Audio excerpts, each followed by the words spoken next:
Hi guys, Adrian here from Luxurytime Watches.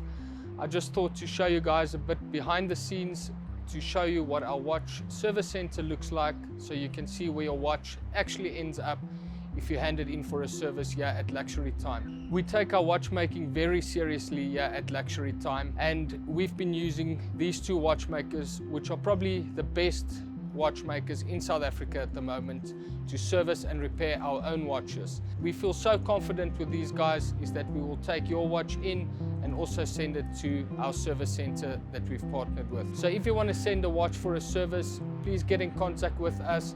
Our turnaround times is also much faster than a normal service center would work. We try and work on a 2 to 3 week from the day that you hand in your watch until you get it back.